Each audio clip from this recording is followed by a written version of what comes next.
Hello guys, welcome back to our YouTube channel Bong reaction. আমি চলে এসেছি নাটকের ক্লিপ রিয়াক্ট করার জন্য। হারকিপটা নাটকের ক্লিপটি রিয়াক্ট করবো বলে বসেছি। আর আমার সঙ্গে রয়েছে রিয়া ও রাজীব। আর আমরা হারকিপ্টের একটা প্রবলেম হয়ে গেছে, মানে হারকিপ্টের আমরা 4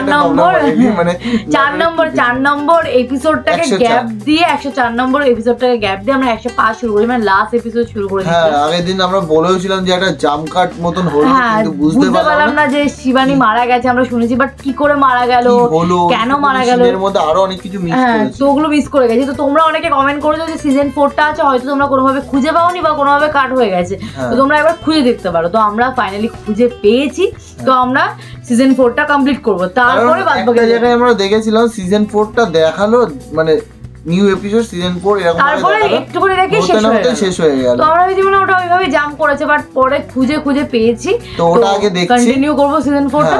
তারপরে সিজন 5 এর লাস্ট একটুকুনি আমরা যেটুকুনি বাকি ছিল যে ক্লিপটুকু সেটুকুনি কমপ্লিট করব। তো চলো বেশি দেরি না করে আগে দেখে নিই। এই 104 পর্ব 104। এরপরে আমরা পুরো একদম গ্যাপ হয়ে গেছিল। এরপরে পরে আবার এই ফালতুটা আমার লয়ে যেতেইছে। যাক বস, অসুবিধা নেই, আমি যাইবা না যাই, কামটা তো হইছে। কি কাজ বেটা, কাম হইলি কি হে? মনের মতো টাকা দিয়ে জিনিস কিনুম, ফার্স্ট ক্লাস জিনিস কিনুম, ওই মিলে নালে 1 নম্বরের কিপটা বেটা। টাকা আমার, পয়সা আমার, মনে হয় কলিজাটা চিচড়ে ফেটে যেতেছে গা। বাজারের সেরা শাড়িটা আমি কিনবার দিব না, কাউকে হস্তায় পাবো দি চালে কইতে এক চস্কা না। বস, ওই মামা গো বাড়িতে একটা ঝামেলা আটকাই গেছিলাম। কেন, আপনারা বলছিলাম না ওই যে রেজিস্ট্রারি অফিসে। ও রেজিস্ট্রি অফিসে যাবি নি? গেলে গা দলিলপত্র করবি, তা তো ঝামেলার কি আছে? তুই আমার লগে চলিস, সব হয়ে যাব। খালি ডেটটা আবার বিয়ের দিনে ফেলাইস না। না বস, 2-1 দিনের মধ্যে কামটা শেষ করতে চাইতে আছি। আর মৌরিরা টাকা পয়সা দিয়ে ওইদিকে দলিল লেখার কামটাও আমি শেষ করছি।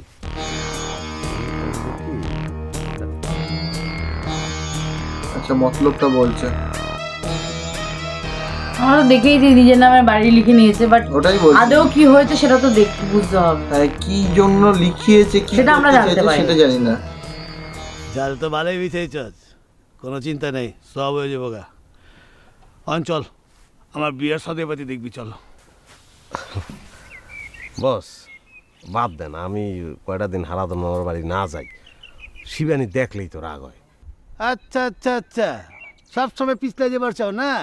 না না না বস, ওই বিয়ের দিন একবার এই যে মানে ফাল্গুনের 25 তো আমার মনে আছে, আর তো এই মাসের কয়টা দিন। তাই বস কথা ওইটাই রইলো, মানে আপনার কথা মতো ওইভাবেই কাজ করবো। চল বস। গোল্লা গেলে মনে হয় হতো বিষয়টা। গোল্লার সাথে একটু শিবানী মন খুলে কথা বলে মাঝে মাঝে।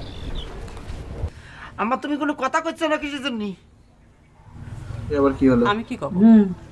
তোরা তো শেষ কথা তোর বাপে কয়ে দিছ। বুঝতে পারছি তুমি আব্বার বরের পক্ষ নিয়ে খাড়া হয়ে গিয়েছো আম্মা। তাই তো হবি রে নহর, সম্পত্তি যার হাতে তার পক্ষে সকলে খাড়া হয়, বুঝছিস? এই চুপ করে থাক, তুগানি গোষ্ঠীর সম্পত্তির উপর আমার কোনো লোভ নাই। তাই মানে কিসের জন্য তুমি অন্যায়ের প্রতিবাদ করতেছো না সেটা কও। আর তোরা যে তোর বাপে মাইরে ফেলবা চাইছো, সেটা কি খুব ন্যায় কথা হয়েছে? ও আমাকে পথের ফকির করে দিবে আর আমরা ছাড়ে দিব মনে করো না? তোর বাপ যে মানুষ, সে কি কম দুঃখে অন্যের নামে সম্পত্তি লিখে দেবার সিদ্ধান্ত নিছে? তোরা তো এক একজন বড় বড় বুঝদার হয়ে গেছো। কে রে ছোট বৌমা, কিসের জন্য তোর বাপে এই কথা কবার গেছিল? তোমাকে আমি কইছি না, এখন সব দোষ আমার হয়ে গেছে, তুমি আমাকে আব্বার বাড়ি যাবে দাও।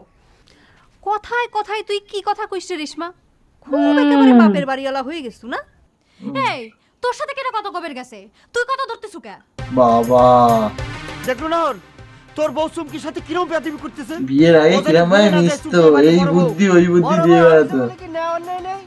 তোর বউ কিসের জন্য পায়ে পা দিয়ে ঝগড়া করবার আসতেছে? হ্যাঁ আসো। আর ঠিকই তো, চুমকি কথাটা বলেছিল বলে তো তারপরে যত ঝামেলা। নাহলে তো আব্বা ভাগের কথা বলতো না, বহরকে দিয়ে দেওয়ার কথা।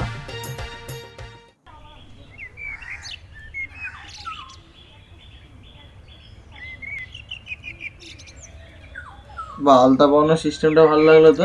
এরকম হয়তো আলাদা পড়ে তো সারা জীবন তো ফকিন্নির মতো জীবনটা পার করে দিলা, দেখছো এই আলতা দিয়া তোমার পাওখান কি সুন্দর লাগতেছে।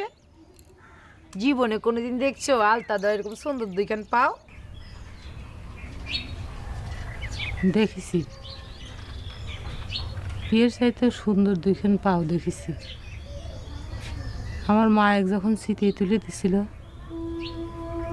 তখন আলতা দেওয়া পাও দুইখান বাইর হয়েছিল, দেখে মনে হচ্ছিল টকটকা লাল দুটো গোলাপ ফুল।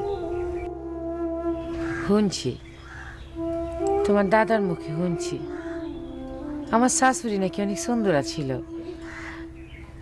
তুমি বোধহয় আমার শাশুড়ির গরম পাইছো, বাবারে দেখে তো তাই মনে হয়। তো তোমার দাদাই কিন্তু আমার শাশুড়ির গরম পায় নাই, ঠিক না? আচ্ছা, আমার দাদাই কত কিছু আনছে, তুমি তো ঠিক মতো দেখলাই না তখন। অনেক চিন্তা করে দেখলাম রেশমা, আমাকে নিয়ে আমাদের বাড়ির সকলে খুব হিংসে করতেছে। তুমি আমার চোখের সামনে থেকে যাও করছি। আমার জীবনের পয়লা ভুল তোমার সাথে প্রেম করে, তার চেয়েও বড় ভুল করেছি তোমাকে বিয়ে করে। কি আর করবা, ভুল যখন হয়ে গিয়েছে এখন তার শুধরাবার কোনো উপায় নেই। কিন্তু কথা আছে না, বড়শি থেকে মাছ যখন সুইটে যায়। হ্যাঁ, বিয়ের আগে সবাই খুব ভালো ভালো ছিল, বিয়ের পরে সমস্যা শুরু হয়ে গেল। ভুলটাও সেরামই আর কি। রেশমা, তোমার তো একটা কথা কয় হয়নি, শিবানীর না বিয়ে ঠিক হয়ে গেছে। তোমাকে কইছি না আমার চোখের সামনে থেকে যাও। এই নহর, নহর, এ তাড়াতাড়ি বাইরে। এখন এসে ডাকাডাকি করতেছ কে? আমার স্ত্রী অপমান করে ডাকাডাকি করে কোনো প্রকার ঐক্য সম্ভব হবে না বড় ভাই। যাওয়া যাচ্ছে না? যাবো, আচ্ছা।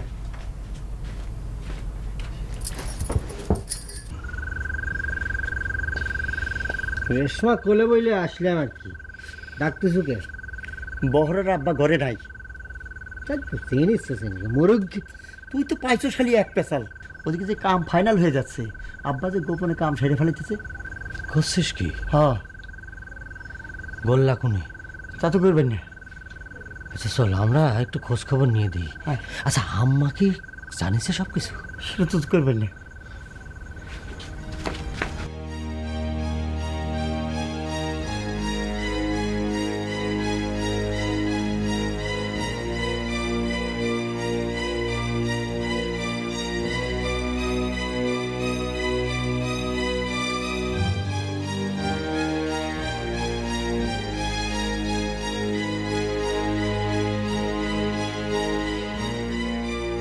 আরে বুড়া মানুষ আটটা মুলাম করে ধরো না। মোহাম্মদ নজর আলী, কামটা আগে রাখলাম, অফিসে যায় যাতে দেরি না হয়। সকাল সকাল কামটা সেরা ফেলাম।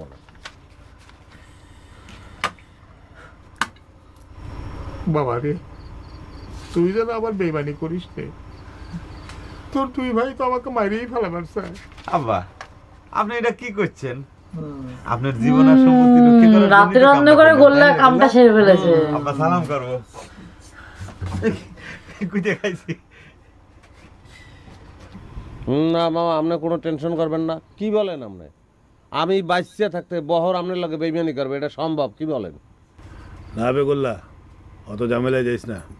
এই দুইটারে হেনে ঘুম পাড়ে তো বাইরে গেলে আর দুই বলে ঝামেলা করা পারে। তাহলে তো ভালোই হয়, তাই না আব্বা? কোনো রিস্ক থাকে না। শোনেন, বসে যেভাবে বলছে ওইভাবে ব্যবস্থা করেন। এরা দুজন এখানে থাকবে, খাওয়া দাওয়া করবে, কোনো প্রকার ত্রুটি যেন না হয়, বুঝতে পারছেন? ত্রুটি। আর আপনি সকালবেলা তাদের নিয়ে রিক্সায় অফিসে চলে যাবেন, আমি হুন্ডাই করিয়ে বসের সঙ্গে আসতে আছি। ঠিক আছে, আমি তাহলে সেটা ডাল ভাত খাওয়ার ব্যবস্থা করি। এইভাবে রাতের অন্ধকারে গোল্লা পুরো খেলাটা সাজিয়ে ফেলেছিল, একদম সেটা নিয়েছিল। বুঝলাম এবার বিষয়টা। কিন্তু গোল্লা কেন করেছে সেটা তো হয়তো লাস্ট পার্টে আমরা দেখবো, কিন্তু এরপরে শিবানী কেন ডিসিশনটা নিল কিন্তু এই এখনো ঘটনাটা দেখতে পাইনি। লাস্ট যে সিনটা দেখলাম শিবানী, সেখানেও কিন্তু একটু আপসেটই ছিল শিবানী। তো মার কথাই বলে যাচ্ছে, হ্যাঁ আপসেটই রয়েছে, মানে সেটাই বলতে চাইছি যে আপসেটই রয়েছে। আর মার কথাই মনে পড়ছে বারবার, তো যাই হোক মানে বুঝতে পারলাম না কেন কি করে হলো বিষয়টা, সেটা পরের পর্বটাই দেখতে পারবো। চলো দেখি নেক্সট পর্বে কি হয়, ততক্ষণের জন্য টাটা।